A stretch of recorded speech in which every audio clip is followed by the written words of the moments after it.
5টি মাদ্রাসার প্রিন্সিপাল মোহতামিম হাফেজ মাওলানা মুফতি। তো ওনার এক বন্ধু 10 লাখ টাকার বিমা নিছে, 1,26,000 টাকা এখন বুঝিয়ে দিল ব্যাংকের মাধ্যমে। এটা হচ্ছে ওনার মাদ্রাসা, এই হচ্ছে ওনার মাদ্রাসা। উনি এফএ হিসাবে কাজ করবে সোনালীতে এবং খুব চমৎকার করবে উনি। এই হচ্ছে ওনার মাদ্রাসার ভিতরে ঢুকতেছি।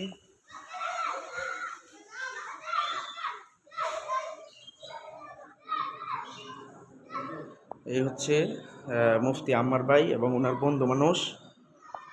আমরা আলহামদুলিল্লাহ একসাথে কাজ করব। এই ভাই 10 লাখ টাকা বিমা নিছে, সবাই দোয়া করবেন ভাইয়ের। আসসালামু আলাইকুম রহমতুল্লাহ। আসলে আমার ভাইয়ের সাথে আমার সাথে অনেক আগের থেকে সম্পর্ক চাচ্ছিলাম যে কোনো একটা কিছু করতে। তো আমার ভাই আমাকে অনুপ্রাণিত করছে।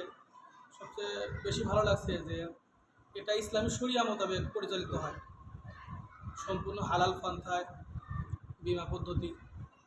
তো এই জন্য আমার ভাইয়ের অনুপ্রেরণায়, বিশেষ করে আমাদের টিম লিডার আহমদুল্লাহ স্যারের অনুপ্রেরণায় আমি 10 লাখ টাকার একটা বিমা নিয়েছি এবং আমি এআর হিসেবে কাজ করার জন্য আপ্রাণ চেষ্টা করব।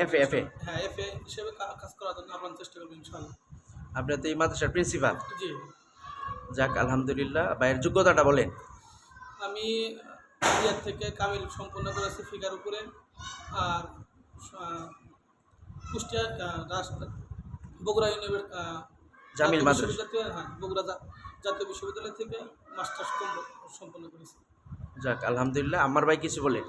আলহামদুলিল্লাহ, আমি আমার একজন স্যারের মাধ্যমে এই সোনালী লাইফ ইন্স্যুরেন্সের খবর পাই এবং আমাদের টিম লিডার হযরত মাওলানা মুফতি আহমদুল্লাহ স্যারের তত্ত্বাবধানে নিগরানিতে আলহামদুলিল্লাহ আমি গত মাসে স্যালারি করেছি। এই মাসে আমার বন্ধুদের কত টাকা স্যালারি করছেন? 23,000 টাকা। ঢুকছেন কোন মাসে? গত মাসে জুন মাসে।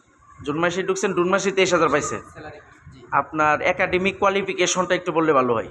আমি দাওরা হাদিস করেছি ঢাকা যাত্রাবাড়ি মাদ্রাসা থেকে 13-14 সনে এবং ইসলামিক ইউনিভার্সিটি কুষ্টিয়া থেকে হাদিসের উপর অনার্স মাস্টার শেষ করেছি এবং আমাদের কামিল মাদ্রাসা থেকে ফিকার উপরে ইফতা শেষ করেছি আলহামদুলিল্লাহ। এখন আমি কয়েকটা মাদ্রাসার দায়িত্বে আছি, রেগুলারলি একটা মাদ্রাসায় আমি অবস্থান করি। তো যেহেতু আমি এই সোনালী লাইফ ইন্স্যুরেন্স হালাল বৈধভাবে ইনকামের একটা পন্থা, এই জন্য আমি এফএ হিসেবে কাজ করছি। ইনশাল্লাহ আগামীতে আমি ইউনিট ম্যানেজার হওয়ার জন্য সকল ক্রাইটেরিয়াগুলো পুরো করব। আলহামদুলিল্লাহ, আল্লাহ তাআলার অশেষ মেহেরবানি। আসলে আমাদের উলামায়ে কেরামের অর্থনৈতিকভাবে অনেক বেশি স্বাবলম্বী হওয়া উচিত। কি বলেন? জি অবশ্যই। কারণ হচ্ছে সমাজের মানুষ মনে করে আমরা অবহেলিত, বিভিন্নভাবে মানসিক নির্যাতিত, নিষ্পেষিত, নিপীড়িত। আমাদের আর্থিক মজবুত দরকার, তাহলে আমরা নিজেরা মসজিদের মিম্বার থেকে, ওয়াজ মাহফিলের স্টেজ থেকে হক কথাগুলো উম্মতের জন্য, জাতির জন্য সুন্দরভাবে বলতে পারবো। আমরা বলতে পারি না, যেহেতু আমরা আর্থিক ভিত্তি অত্যন্ত দুর্বল। সো আমরা 100 আলেম উলামায়ে কেরাম যেন 1 লাখ টাকা মাস ইনকাম করতে পারি এবং 100 সমাজ পরিবর্তনে মদিনা সমাজ যেন আমাদের প্রত্যেকটা সমাজ মদিনার পরিবেশ কায়েম হয়, ওই রকম একটা পরিকল্পনা নিয়ে মাঠে নেমেছি।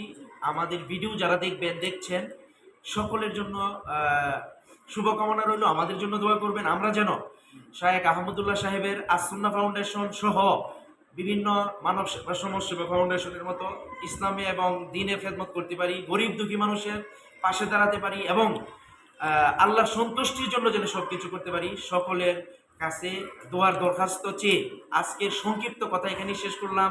ধন্যবাদ সবাইকে। আসসালামু আলাইকুম। ওয়ালাইকুম আসসালাম।